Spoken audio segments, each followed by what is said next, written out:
Hello students, welcome to है to hub. तो आज का जो टॉपिक रहेगा that is kinetic theory of gases. तो ये जो थ्योरी है ये किस बारे में क्या बताती है? ये एक्चुअली जो थ्योरी है वो आइडियल गैसेस के लिए है। ठीक है, आइडियल का मतलब भी देखते हैं क्या होता है, पर थ्योरी क्या पॉइंट कहना चाहती है फर्स्टली वो डिस्कस कर लेते हैं। तो जो सबसे पहला पॉइंट है इस थ्योरी का वो है कि जो गैसेस है वो बहुत सारे नंबर ऑफ़ पार्टिकल्स से मिलके बनी हुई हैं। ठीक है, तो छोटे छोटे स्मॉल पार्टिकल्स होते हैं, जैसे एक कंटेनर के अंदर गैस है वो तो छोटे छोटे पार्टिकल्स से मिलके बनी हुई है। ठीक है, और जो सेकंड पॉइंट इसी के अंदर ये है कि जो वॉल्यूम है मॉलिक्यूल का वो बहुत ही ज़्यादा कम है जो टोटल वॉल्यूम है उससे। कि जैसे सिलेंडर के अंदर है, इस सिलेंडर का वॉल्यूम अगर हम मेज़र करें और बाद में इन ये जो गैसेस के पार्टिकल्स हैं इनका वॉल्यूम मेज़र करें तो पार्टिकल का वॉल्यूम बहुत ही ज़्यादा कम है, और इतना ज़्यादा कम है कि हम उसको नेग्लिजिबल बोल सकते हैं। ठीक है, कंपैरिजन ऑफ जो सिलेंडर का वॉल्यूम है उसके सामने जो गैस का वॉल्यूम है वो बहुत ही ज़्यादा कम है। ठीक है, कि अगर गैस का वॉल्यूम का मतलब है कि एक साइज़ कितना है पार्टिकल्स का, एक पार्टिकल के साइज़ का वो कितना है, और गैस सिलेंडर का वॉल्यूम है। तो पार्टिकल को इन सभी को इकट्ठे करेंगे तो देखेंगे कि बहुत थोड़ा वॉल्यूम ये दिखा रहे हैं, जबकि कंटेनर का जो वॉल्यूम है वो बहुत ही ज़्यादा है। ठीक है, उसके बाद जो थर्ड पॉइंट है कि इतने दूर दूर हैं आपस के अंदर कि है ना, इसको हम क्या कंसिडर कर सकते हैं कि ये उनके बीच में ना तो कोई अट्रैक्शन है और ना ही कोई रिपल्शन है। ठीक है, ऑर्डिनरी टेम्परेचर और प्रेशर के बीच में उनके बीच में कोई फोर्स एग्जिस्ट नहीं करता है। वो कैसे हैं, ना तो उनके अंदर कोई अट्रैक्शन है और ना ही कोई रिपल्शन है। ठीक है, वो हमेशा ऑलवेज रैंडम कंडीशन में होते हैं, हमेशा मूव करते रहते हैं।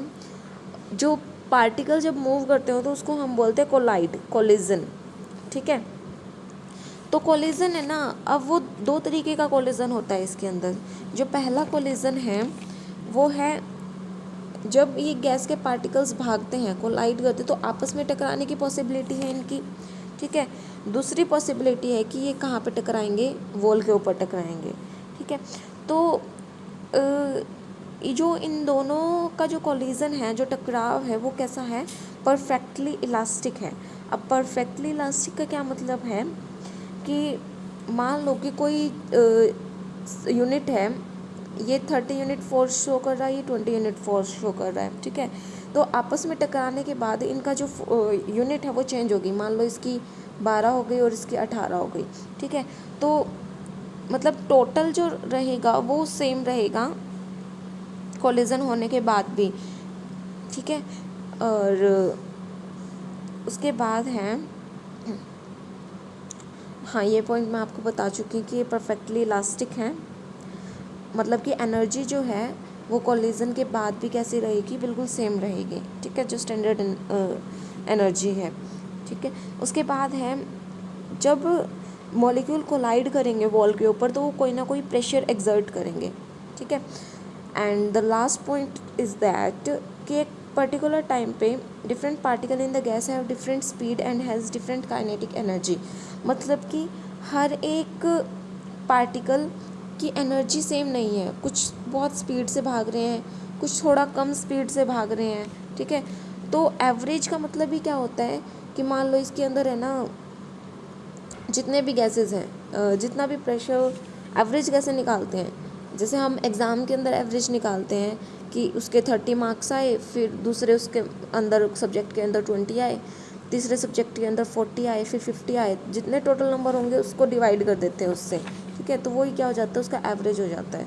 तो यही इसके अंदर का एनर्जी का एवरेज है।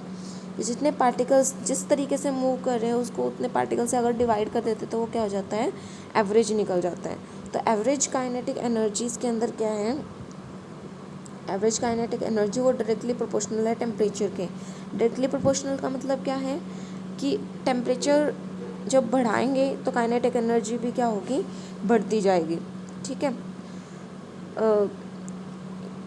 ये इसका मतलब है कि अलग अलग पार्टिकल्स जो हैं उनकी अलग अलग एनर्जी है। ठीक है, और कुछ एक जिसकी एनर्जी ज़्यादा होगी वो कोलाइजन भी ज़्यादा करेंगे। ठीक है, तो ये एवरेज काइनेटिक एनर्जी जो है मॉलिक्यूल की वो किसके डायरेक्टली प्रोपोर्शनल है, टेम्परेचर के डायरेक्टली प्रोपोर्शनल है। ओके सो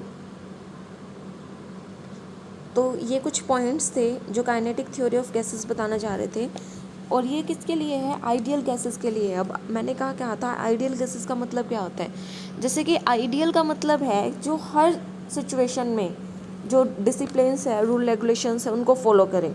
ठीक है, डिसिप्लिन्स मतलब लेट अस सपोज आपकी बात कर लो कि आप स्टूडेंट लाइफ में हो, और एक आइडियल स्टूडेंट उसको माना जाता है जो अपनी टीचर की सारी बात माने, इंटरवल के टाइम भी लड़ाई झगड़ा ना करे, ठीक है, क्लास में भी शांत बैठा रहे, अगर कोई टीचर क्लास में प्रेजेंट नहीं है या फिर कोई किसी रीज़न की वजह से नहीं आ पाया तो वो बैठ के वहाँ पे काम करे। तो ये सारी कंडीशन किसकी होती है, आइडियल्स की होती है। वैसे ही आइडियल जो होता है वो गैसेस के अंदर भी होता है। गैसेस के लिए जो लॉज हैं वो जो सारे इन लॉज को फॉलो करती है तो वो आइडियल गैसेस होती है। ठीक है, लेकिन क्या एक्चुअल में ऐसा पॉसिबल है कि आइडियल हो, ऐसा तो पॉसिबल नहीं है।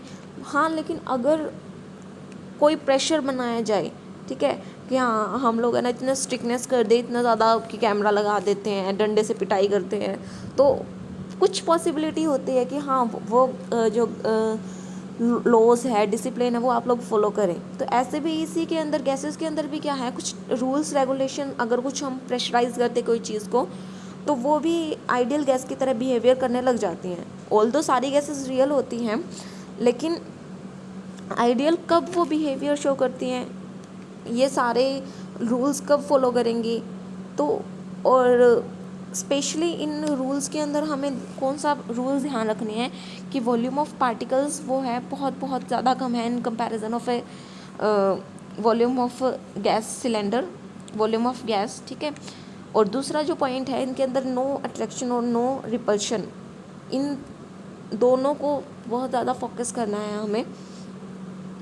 ठीक है, इनके बेसिस पे ही हम बता सकते हैं कि एक्चुअल में वो कब रियल बिहेव करेंगी, कब आइडियल बिहेव करेंगी, क्या क्या कंडीशंस हम पुट करें कि वो रियल जो गैसेस हैं वो आइडियल बिहेव करने लग जाए। तो इन दो पॉइंट्स को ध्यान रखना है, क्योंकि आगे की जो बात करेंगे हम वो इन दो पॉइंट्स के बेसिस पे ही करेंगे। ठीक है, तो हमने काइनेटिक मॉलिक्यूलर थ्योरी देखी फॉर आइडियल गैस, कि आइडियल गैस छोटे छोटे पार्टिकल से बनी हुई है, वॉल्यूम जो है वो बहुत ज़्यादा कम है पार्टिकल का एज़ कम्पेयर टू गैस।